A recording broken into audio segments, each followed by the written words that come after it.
Friend, आज हम आप लोग के लिए बहुत ही गजब का ट्रिक लेके आए हुए हैं। आप लोग हिंदी व्याकरण पढ़ते होंगे और आप लोग को क्या होता है, संज्ञा के कितने भेद हैं, सर्वनाम के कितने भेद हैं, ये सब आप लोग पढ़ाई तो कर लेते होंगे लेकिन आपको याद नहीं रहता होगा। तो आज हम आप लोग को ट्रिक के साथ आपको बताएंगे, जो आप एक बार आप देखिएगा तो आपको जिंदगी भर याद रहेगा, आप कभी नहीं भूल पाइएगा। तो दोस्तों, वीडियो को शुरू से लेकर लास्ट तक देखिएगा, आपको हर एक जो होता है ना, कितने भेद होते हैं वो आपको सब पता चल जाएगा। तो इसका जो पहला है, संज्ञा के कितने भेद हैं। अब दोस्तों, आप लोग जानते होंगे संज्ञा के 5 भेद होते हैं, ठीक है।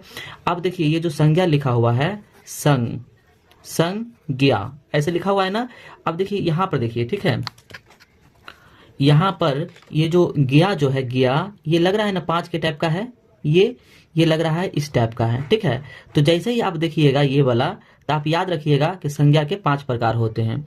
अब दोस्तों, आप लोग को कितना अच्छा समझ में आया होगा। यानी संज्ञा है, ज्ञा वाला जो है, तो ये हो गया संज्ञा के 5 प्रकार हो गया, ठीक है। अब इसका नेक्स्ट वीडियो है, कारक के कितने भेद हैं, कारक, ठीक है, ये भी बताते हैं। अब दोस्तों, कारक के जो होते हैं 8 भेद होते हैं, ठीक है। अब इसको याद कैसे रखना है, अब देखिए हम लिखते हैं कारक, ठीक है, कारक लिखते हैं क आकर का, र आ क। तो अब देखिए ये जो कारक जो लिखा हुआ है, तो ये ऐसे लिखा हुआ है ना, ये यानी कि ये लिखा हुआ है इस टाइप से, ठीक है, इस टाइप से लिखा हुआ है। अब आप इसको ऐसे नहीं समझ के आप इसको ऐसे समझ लीजिए, है ना, ऐसे समझ लीजिए। तो कारक के कितने भेद होते हैं, तो आप यहाँ देख लीजिए, ये 8 के टाइप से लग रहा है ना, 8 के टाइप से, और ये भी 8 के टाइप से लग रहा है ना। तो आप याद रखिएगा इसको, कारक के जो 8 भेद होते हैं, ठीक है, कारक के 8 भेद आपको समझ में आता होगा, है ना, अच्छे से आता होगा। अब दोस्तों, इसका जो नेक्स्ट है, वर्तमान काल के कितने भेद हैं, वर्तमान काल के, ठीक है। तो वर्तमान काल के दोस्तों, वर्तमान काल के 5 भेद होते हैं, ठीक है, 5।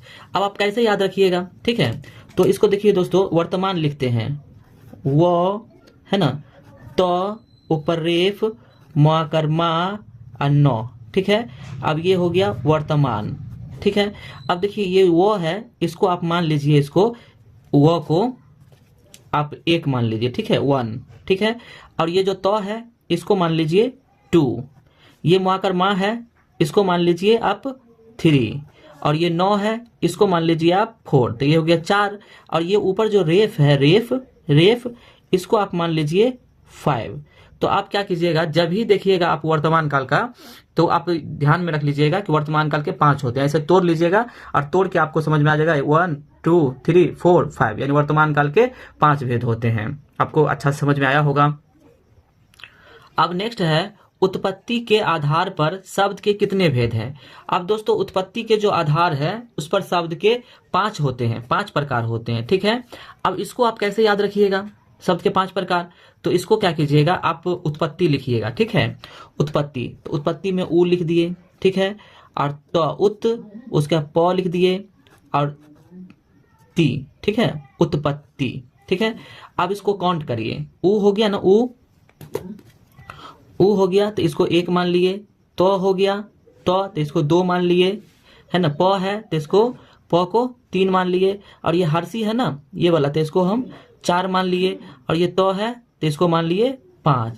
तो आपको क्या करना है, जब भी आपको बोलेगा उत्पत्ति, तो ऐसे तोड़ के आपको हमेशा उसके बारे में 5 आपको याद रखना है। आपको आराम से इसको तोड़ लीजिएगा, और तोड़ने के बाद आपको पता चल जाएगा कि 5 भाग में टूटा है। तो ये उत्पत्ति के आधार पर ये 5 प्रकार होते हैं, ठीक है। नेक्स्ट है इसका, रचना के रचना के विचार से शब्द के कितने भेद होते हैं। बहुत ही ईजी है। तो देखिए, रचना के आधार से है ना 3 होते हैं, ठीक है। अब आप इसको कैसे याद रखिएगा, तो आप रचना जैसे हम लिखते हैं, रचना तो लिख दिए र, ठीक है, और चौ लिख दिए, और नो करना। अब रचना ऐसे लिखा हुआ है ना। अब देखिए ये क्या है, एक पार्ट है, ठीक है, ये दूसरा पार्ट है, ये 1 हो गया, ये हो गया 2 हो गया दूसरा पार्ट, और ये जो पूरा है ना, ये हो गया 3 पार्ट हो गया। तो अगर आपको बोलेगा रचना के आधार पर, तो आप ऐसे इसको तोड़ लीजिएगा, और ये आप याद रखिएगा 3 पार्ट है। इसे टूट के आराम से आपको याद रहेगा, इसका 3 होता है रचना के आधार पर। तो कितना आपको इजी से बताया जा रहा है। नेक्स्ट है इसका, व्यंजन के कितने भेद हैं, व्यंजन, ठीक है। अब आप लोग देखिए, ये 5 होता है, हम पहले से इसको लगा लिए हैं उस बताने के लिए आपको। ये 5 है। अब इसको 5 कैसे, आप इसको आप याद कैसे रखिएगा जिंदगी भर। तो इसको क्या करना है, इसको लिखना है।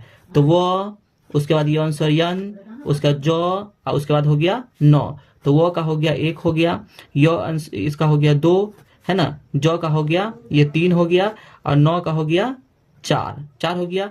और ये ऊपर अनुस्वार है ना, तो इसका भी आप याद रखिएगा, ये हो गया 5। ठीक है, तो व्यंजन कितने प्रकार के होते हैं, तो ये व्यंजन हो जाते हैं 5 प्रकार, तो इसका हो जाएगा 5 प्रकार, इसको है ना याद रखिएगा। अब देखिए दोस्तों, सर्वनाम के कितने प्रकार होते हैं, अब इसको कैसे याद रखना है, तो अब ये जो है इसको, तो इसका 6 होते हैं। ठीक है, अब इसको कैसे याद रखना है, तो लिखते हैं इसका 100। ठीक है, सार्व वो लिख दिए, है ना, नौ का ना लिख दिए, अब मौ और ऊपर रेफ हो गया। तो ये जो 100 है ना, 100 इसको हम मान लेते हैं इसको 1। ठीक है, ये 1 हो गया। उसके बाद ये रेफ है तो इसका हो गया 2, है ना, 2 हो गया। ये वाला हो गया 3 और ये हो गया 4, ये हो गया 5 और ये हो गया 6। तो सर्वनाम के कितने प्रकार होते हैं, तो सर्वनाम के 6 प्रकार होते हैं। एकदम आसानी से आप याद रखिएगा, इसको याद रहेगा ही हमेशा। नेक्स्ट है वाच्य कितने प्रकार के होते हैं। अब ये भी आसानी से आपको याद रहेगा, ये 3 प्रकार के वाच्य होते हैं।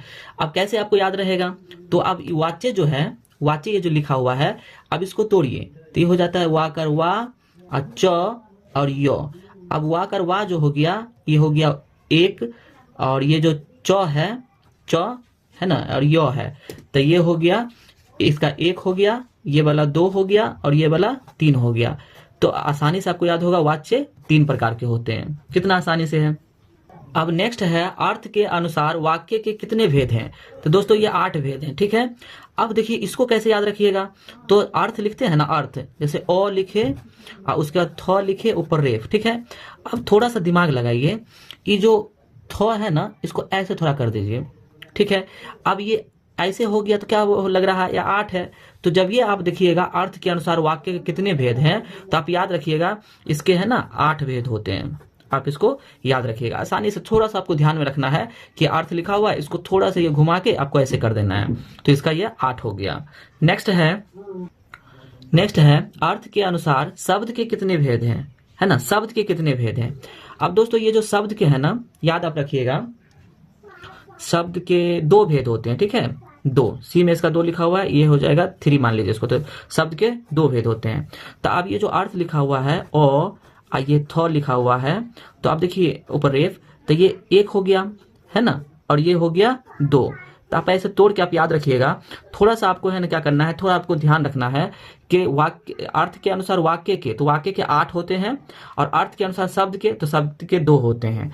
तो दोस्तों आप लोग को हम ट्रिक बताएं, आपको ये ट्रिक बहुत अच्छा लगा होगा, बहुत काम करता है ट्रिक, आप हमेशा आपको याद रहेगा ही। अगर आप हमारे चैनल पे आए हैं तो चैनल को अपने दोस्तों में शेयर करें, सब्सक्राइब भी करें और लाइक भी करें। तब तक के लिए गुड बाय।